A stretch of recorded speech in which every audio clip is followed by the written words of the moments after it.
Meus irmãos, paz seja convosco. Você que trouxe a sua Bíblia, por favor, pegue a sua Bíblia. Louvado seja Deus. Abra sua Bíblia comigo.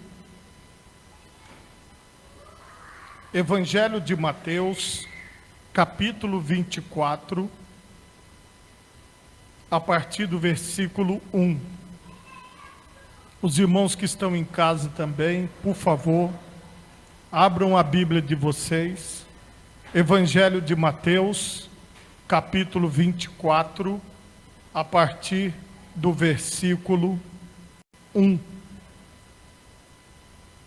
Louvado seja Deus. Evangelho de Mateus, capítulo 24, a partir do versículo 1. Quantos encontraram, digam amém. Assim nos diz a palavra do Senhor. E quando Jesus ia saindo do templo, aproximou-se dele os seus discípulos para lhe mostrarem a estrutura do templo. E Jesus, porém, lhes disse: não vedes tudo isso? Em verdade vos digo que não ficará aqui pedra sobre pedra que não seja derribada. E estando assentado no Monte das Oliveiras, chegaram-se a ele os seus discípulos, em particular, dizendo: dize-nos, quando serão estas coisas, e que sinal haverá da tua vinda e do fim do mundo? E Jesus respondendo disse-lhes: acautelai-vos que ninguém vos engane, porque muitos virão em meu nome dizendo: eu sou o Cristo, e enganarão a muitos. E ouvireis de guerras e de rumores de guerras. Olhai, não vos assusteis, porque é mister que isso tudo aconteça, mas ainda não é o fim. Porquanto se levantará nação contra nação, reino contra reino, e haverá fomes e pestes e terremotos em vários lugares. Mas todas essas coisas são o princípio das dores.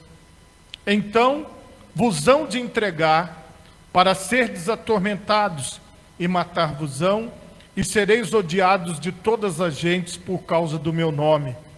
Nesse tempo, muitos serão escandalizados, e trair-se-ão uns aos outros, e uns aos outros se aborrecerão. E surgirão muitos falsos profetas, e enganarão a muitos. E por se multiplicar a iniquidade, o amor de muitos esfriará. Mas aquele que perseverar até o fim será salvo. E este evangelho do reino será pregado em todo o mundo, em testemunho a todas as gentes, e então virá o fim. Amém? Por favor, levanta a tua mão direita o mais alto que você puder. Feche os seus olhos e oremos a Deus. Pai Todo-Poderoso, eu quero te louvar, Senhor, e te bendizer por tua santa palavra, Pai querido, que acabou de ser lida aqui neste lugar. Que esta palavra, ó Pai, possa produzir, Senhor, o fruto para o qual ela está determinada. Que esta palavra, Senhor, possa nos levar além. Que esta palavra, Senhor, possa servir para as nossas vidas, para o nosso dia a dia, para tudo que nós fazemos, em nome de Jesus. Amém. Podem vos assentar, meus irmãos, em nome de Jesus.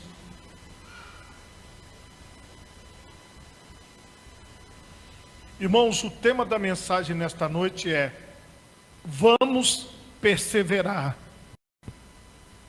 Eu quero introduzir esta palavra indo com vocês para o livro de Jó, no capítulo 1, no versículo 21, que diz assim, ó: e disse: nu saí do ventre de minha mãe, e nu tornarei para lá.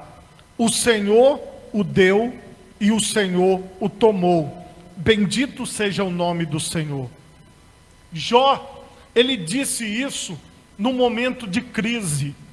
Ele disse isso no momento onde ele tinha perdido seus filhos, perdido a sua fazenda, perdido o seu gado, perdido todos os seus bens. Ele estava na miséria, literalmente, em cima de um monte de cinza, em cima do entulho, daquilo que tinha sobrado, de tudo que ele tinha. E ele declarou isso: eu não trouxe nada e eu não levo nada. Vamos também para o livro de Salmos, capítulo 49, versículo 16 e 17. Não temais quando alguém se enriquece, quando a glória da sua casa se engrandece, porque quando morrer, nada levará consigo, nem a sua glória o acompanhará. Então, aquilo que Jó fala como exemplo da vida, agora aqui nos Salmos, nós temos exatamente a confirmação da mesma palavra, que nós não devemos ficar preocupados com aquelas pessoas que estão enriquecendo, porque no final elas não levarão a sua glória, elas não levarão nada. Vamos também para Eclesiastes, no capítulo 5, Eclesiastes, capítulo 5, nós vamos aqui ver a mesma coisa. Eclesiastes 5,15. Como saiu do ventre de sua mãe, assim nu voltará, indo-se como veio, e nada tomará do seu trabalho que possa levar na sua mão. Meus irmãos, quando um judeu morre, ele é enterrado sem ser no caixão, é enrolado lençóis ou alguma coisa neles, peculiar da cultura, porque na visão dos judeus, o corpo deles tem que estar em contato com a terra. Aqui no Brasil, isso não pode acontecer, porque a lei brasileira determina que o corpo esteja num caixão para ser enterrado. Mas outros povos, sem ser os povos judeus, o judeu, como exemplo, e outros praticam isso. Eles enterram a pessoa direto na terra, sem ser no caixão. Isso para você entender que eles pensam que a ligação do corpo é com a terra. Então, ele tem que estar ligado na terra. Cada cultura tem um entendimento diferente. Mas isso não tira a nossa percepção. Mesmo aqueles corpos que são colocados nas gavetas, ou os que são enterrados, enfim, o fato é que o espírito, ele deixa o corpo da pessoa, e aquela pessoa passa a deixar para outros tudo que ela ganhou, tudo que ela conquistou, tudo que ela acha lindo no mundo, outra pessoa vai desfrutar. Porque a Bíblia está mostrando que nós não trouxemos nada, e nós também não levaremos nada. E vamos também para 1 João capítulo 2. 1 João capítulo 2. Aqui, ele vai dizer a partir do versículo 15. Não ameis o mundo, nem o que no mundo há. Se alguém ama o mundo, o amor do Pai não está nele. Porque tudo o que há no mundo, a concupiscência da carne, a concupiscência dos olhos e a soberba da vida, não é do Pai, mas do mundo. E o mundo passa, e a sua concupiscência, mas aquele que faz a vontade de Deus permanece para sempre. Irmãos, estas palavras que vão desde o início da Bíblia até o final, nos mostram exatamente aquilo que muitos não querem saber. Muitos não querem tocar nesse assunto, não querem falar sobre isso, não querem nem mesmo ter um entendimento. Irmãos, o pior da morte é a pessoa morrer sem Jesus, é a pessoa morrer sem o Senhor. Então, quando nós falamos da eternidade, quando nós falamos das coisas eternas, é para avivar a nossa fé. É para nós entendermos que nós não servimos a Deus somente nesta vida, mas esta vida é uma preparação para a eternidade. 1 Tessalonicenses, capítulo 4, versículo 16 em diante, diz assim: porque o mesmo Senhor descerá do céu com alarido e com voz de arcanjo e com trombeta de Deus. E os que morreram em Cristo ressuscitarão primeiro. Depois nós, os que ficarmos vivos, seremos arrebatados juntamente com eles nas nuvens, a encontrar o Senhor nos ares. E assim estaremos sempre com o Senhor. Qual que é a nossa visão? Deve ser a mesma da igreja primitiva. O que a igreja primitiva esperava? Ela esperava a volta de Jesus para os levar para a glória. O que nós devemos fazer hoje? Nós devemos estar hoje esperando Jesus voltar para nos levar para a glória. A nossa esperança, irmãos, não está neste mundo. A nossa esperança não está em solucionar os problemas desse mundo. Nós estamos aqui para denunciar os problemas desse mundo. Nós estamos aqui para dizer o que está errado. Nós estamos aqui para chamar os pecadores ao arrependimento, para chamar as pessoas que querem servir a Deus para abandonar o mundanismo, abandonar o pecado e servir ao único digno de toda honra, de toda glória e de todo louvor. É isso que nós estamos fazendo aqui. Só, irmãos, que no decorrer da caminhada, às vezes as pessoas perdem a visão da eternidade. Elas deixam de pensar que elas são seres eternos e passam a achar que tudo tem que ser resolvido aqui e agora, que todos os problemas têm que ter uma solução neste mundo. Nem todos os problemas serão resolvidos. Os discípulos elogiaram no texto principal de Mateus 24, falando que bela construção, que templo lindo, que templo maravilhoso. Aí Jesus falou: olha, parem de admirar, porque não ficará pedra sobre pedra que não seja derribada. Jesus, irmãos, falou com os seus apóstolos: tirem os olhos das construções bonitas, tirem os olhos de tudo aquilo que vocês acham que vai permanecer, porque essas coisas não vão permanecer. Isso despertou a curiosidade dos apóstolos. E os apóstolos, em particular, perguntaram para Jesus: que sinal haverá da tua vinda e do fim do mundo? Eles, meus irmãos, já entenderam de primeira que o Senhor Jesus queria que eles cumprissem a missão ali de pregar o evangelho, e que não era para eles ficarem muito deslumbrados com as coisas, não era para eles admirarem muito o que estava ao seu redor. E eles então perguntam: quais são os sinais? O que vai acontecer? Como que a gente pode saber? E ele disse assim, ninguém vos engane. A primeira coisa que Jesus fala é isso: ninguém vos engane. Tome muito cuidado para você não ser enganado. Tome muito cuidado para você não ser enganada. Nós estamos vivendo um tempo onde as pessoas vão fazer de tudo para você se afastar de Deus.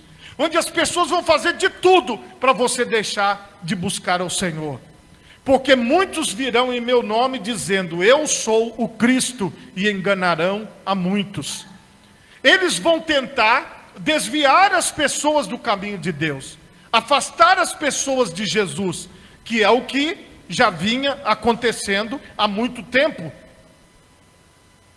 E ouvireis de guerras e rumores de guerras. Olhai, não vos assusteis, porque é mister que isso tudo aconteça, mas ainda não é o fim. Durante todo o período da humanidade, sempre existem guerras e rumores de guerras. Nós estamos aí o tempo todo ouvindo sobre isso. Então esse sinal é um sinal constante. Porque se levantará nação contra nação, reino contra reino, e haverá fomes e pestes e terremotos em vários lugares. Mas todas essas coisas são o princípio das dores. Há tempos atrás, eu falava muito sobre terremoto. Todas as vezes que eu li essa palavra aqui, eu falava sobre terremoto. Quantas vezes eu já preguei na minha vida falando, olha, vocês viram, aconteceu um terremoto em tal lugar, aconteceu um terremoto em tal lugar. Os terremotos continuam acontecendo, continua tendo terremotos. Mas hoje, o que é que está no diário da humanidade? São as doenças. E vocês veem, Jesus falou que haveriam pestes em todos os lugares. Hoje nós estamos vivendo isso. E quando nós estamos passando por esta situação de ter esta pandemia mundial, nós vemos exatamente que Jesus também falou sobre pestes, sobre fomes. Nós estamos, irmãos, aqui no Brasil, vivendo uma fome gigantesca. Se não fosse as doações de comida, muitas pessoas hoje estariam passando fome. Só que o que está acontecendo? Tudo está ficando muito caro. Então, até mesmo as doações estão diminuindo. Os projetos sociais, as igrejas, as pessoas que fazem doações estão podendo doar menos nesse período. Então, ou seja, menos doações significa mais gente passando fome. Vocês devem ter acompanhado aí, através dos telejornais e da internet, quantas pessoas em extrema dificuldade. Existe muita gente hoje que está cozinhando na lenha. E quando você olha para aquela pessoa, você fala, meu Deus, como que essa pessoa está vivendo nessa situação? E eu digo a vocês, são milhares de pessoas que hoje não têm condições de comprar o gás, estão saindo por aí para poder cozinhar na lenha. Isso já tinha, mas era numa escala menor. Só que durante esse 1 ano de pandemia, aumentou. Então nós estamos vendo crescer a fome, crescer as pestes, os terremotos, as guerras que já estão por aí. Só está aumentando, as divisões, as discussões, as brigas, mas tudo isso nós acabamos de ler, é o princípio, não é o fim. Pode ser que amanhã alivie, pode ser que amanhã endureça, mas nós já sabemos o que vai acontecer. O que nós precisamos, irmãos, entender? Que tudo isso são sinais de Deus para que eu e você possamos analisar o contexto e falar, olha, Deus está mostrando o que vai acontecer. Deus está revelando. Existem pessoas que não creem. Existem pessoas que mesmo diante de uma calamidade dessa, não acreditam no que Jesus falou. Nesse tempo, o Senhor disse assim, olha, um pouquinho antes. Então vos hão de entregar para seres atormentados e matar-vos-ão e sereis odiados de todas as gentes por causa do meu nome. Essa parte aqui, irmãos, é o que eu estou observando nos últimos dias. Nesses últimos 30, 40 dias, nós estamos sendo falados pelos políticos, nós estamos sendo falados pelo Supremo Tribunal Federal, nós estamos sendo falados pelos poderes. Eles estão muito incomodados conosco, que somos as igrejas. Eles não falam das outras religiões. Eles não estão falando, eles só estão falando da igreja. Agora eles demonstraram que eles estão incomodados conosco. Tudo que nós fazemos, na visão deles, leva à morte, leva ao mal. Vocês vejam que os criminosos falam de nós. Eu acho muito interessante, irmãos, essas pessoas que são ladras, falando da gente, enchendo a boca para falar mal de nós. Quem são estas pessoas? São o cumprimento da palavra de Deus. Porque, irmãos, eu preguei várias vezes sobre isso aqui com vocês. E perseguido nós não somos. Nós temos liberdade para fazer culto, nós temos liberdade para fazer isso, para fazer aquilo, para ir e vir. Hoje vocês estão vendo que a nossa liberdade é condicionada ao Estado. Se o Estado quiser que você trabalhe, você trabalha. Se o Estado quiser que você fique em casa, você fica em casa. Se o Estado quiser tirar o ônibus, tira. Não importa se tem consulta, se tem isso, se tem aquilo. Eles tiraram, simplesmente, parou e acabou. Entendeu? Quem quiser que se vire, que vá a pé, faça alguma coisa. Agora veja bem, se você for ler nas leis dos municípios da Grande Vitória, por exemplo, o transporte de charrete é proibido, porque em vários municípios proibiu. A pessoa não pode sair, por exemplo, numa BR, numa charrete ou a cavalo. porque existem lugares só na zona rural que é permitido. Vamos supor, se fosse um tempo atrás, não teria esse problema. A pessoa ali montaria no seu animal, ou pegaria sua charrete e sairia. Mas hoje não. Hoje as pessoas dependem exclusivamente do transporte público. E por que, irmãos, que essas coisas acontecem? Isso prova que existe um governo, e este governo, ele que determina as coisas. Quando a gente pregava e falava assim, olha, a igreja está sendo perseguida na China, a igreja está sendo perseguida na Coreia do Norte, está lá longe. E agora que nós estamos vendo isso diante dos nossos olhos? Irmãos, tudo isso é o cumprimento da palavra de Deus. E não vai ficar melhor ou pior, só Deus é que sabe o que vai acontecer. Mas é cumprimento da palavra. E ele diz assim, neste tempo, muitos serão escandalizados, e trair-se-ão uns aos outros, e uns aos outros se aborrecerão. E surgirão muitos falsos profetas, e enganarão a muitos. Porque parece, irmãos, que nós estamos divididos. E muitas pessoas não sabem em quem acreditar. Porque um grupo de pessoas fala uma coisa, outro grupo fala outra. Olha a divisão que o Senhor fala aqui. As pessoas estarão divididas. Umas pessoas dizem que pode fazer, outras pessoas dizem que não pode. É só você ver. O médico vem e fala uma coisa, o outro vem e fala outra. Um governante vem e fala uma coisa, o outro governante vem e fala outra. Às vezes as pessoas dizem assim, em quem que eu vou acreditar? Está difícil as pessoas acreditarem em alguém, mas tudo isso é o cumprimento da palavra de Deus. E por se multiplicar a iniquidade, o amor de muitos esfriará. Em meio a tudo isso, meus irmãos, existem os escândalos. Em meio a tudo isso, estão aparecendo coisas podres, estão aparecendo coisas ocultas, escondidas. Eu estava vindo para cá agora, e a minha esposa estava me relatando que encontraram quantos respiradores, você falou? 19.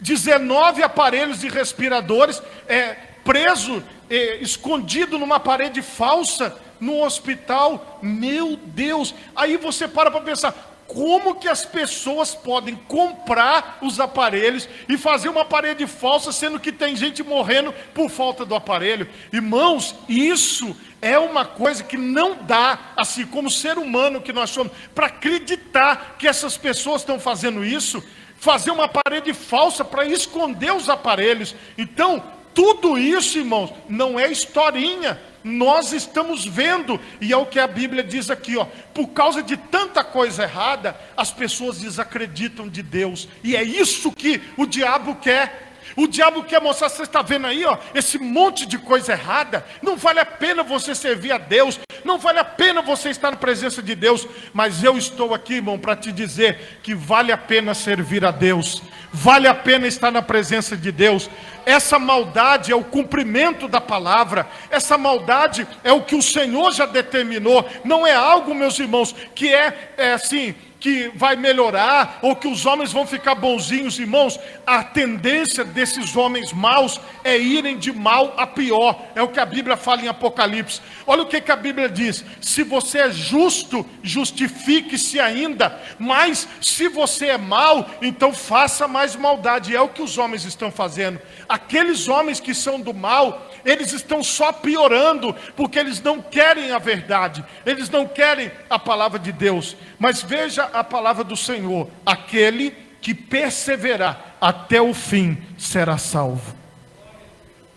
Irmãos, nós temos que passar por estas pestes, por estas guerras, por estas dificuldades. Preste atenção numa coisa: por que você acha que nenhum de nós foi levado ainda para o céu? A peste não levou ninguém ainda da nossa igreja. Tomara que não leve ninguém. Mas por que você está vivo? É porque a obra de Deus precisa ser feita através da sua vida. Irmãos, os escolhidos de Deus vão ter que permanecer. As escolhidas de Deus vão ter que permanecer, porque se não formos nós, irmãos, para poder levar a palavra, para poder fazer uma oração, para poder continuar o nome do Senhor, o que vai ser da humanidade? Então, irmão, essa saúde que Deus está te dando é porque você tem uma missão a cumprir. Esta força que Deus está te dando é porque você tem uma missão a cumprir e você ainda não chegou no final da sua missão. O que nós temos que fazer, irmão? Fazer maldade? Não. Nós temos que fazer o que é bom. Nós temos que ajudar os necessitados. Nós temos que estender as mãos. Nós temos que orar. Nós temos que pregar a palavra. Nós temos que obedecer ao Senhor. Então o evangelho do reino será pregado em todo o mundo, em testemunho a todas as gentes. E então virá o fim. O evangelho vai ser pregado por quem? Pelos escolhidos de Deus, que somos nós. É por isso que a Bíblia diz: praga nenhuma chegará à tua tenda. Aqueles que Deus escolheu não morreram no deserto, eles sobreviveram e entraram na terra de Canaã. Aqueles que desobedeceram a Deus, aqueles que foram infiéis, eles morreram no meio do caminho. Mas preste atenção, irmão, nenhum de nós vai morrer no meio do caminho. Nós só vamos morrer quando o projeto de Deus na nossa vida tiver chegado ao final. Porque quem te chamou não fui eu. Não fui eu que fui te buscar. Não fui eu que fui te convencer. Às vezes, irmãos, nós que somos pastores, quando você fala para alguém assim, a pessoa pergunta: você é o quê? Você fala: eu sou pastor. Aí a pessoa fala: você vai tentar me converter? Você vai tentar pregar para mim? Você vai tentar me fazer virar crente? A pessoa fala isso de primeira. Na cabeça do incrédulo, quem convence a pessoa é o pastor. Na cabeça do incrédulo, que convence as pessoas são os irmãos da igreja. Mas não é assim, irmão. Nós sabemos que quem nos convenceu foi o Espírito Santo de Deus. E se Ele nos chamou para esta obra, nós temos que entregar esta obra só na mão de Jesus. Irmãos, vamos enfrentar as dificuldades. Vamos enfrentar todos esses princípios das dores, mas firmes na presença de Deus, perseverando na oração, perseverando na comunhão, perseverando no partir do pão, perseverando na presença de Deus. Se você puder, por favor, coloque as duas mãos na altura do seu coração. Feche os seus olhos e oremos a Deus. Pai Todo-Poderoso, que esta palavra, Senhor, possa produzir em nós o fôlego da vida eterna, o sopro da vida eterna. Que esta palavra possa produzir em nós vida, porque foi o Senhor que disse que o Senhor Jesus é o caminho, a verdade e a vida. Ele é o verbo vivo. Então que esta palavra viva, Senhor, possa produzir em nós esta vida preciosa, para que nós possamos continuar levando o Teu Evangelho, para que nós possamos continuar sendo Teus representantes, fazendo a Tua vontade, sabendo, Deus, que o mundo vai ter dificuldade, no mundo nós teremos aflições, mas o Senhor tem nos sustentado, o Senhor tem nos ajudado. Amém e graças a Deus. Se você pode, bata palmas e dê glória a glória ao nome de Jesus.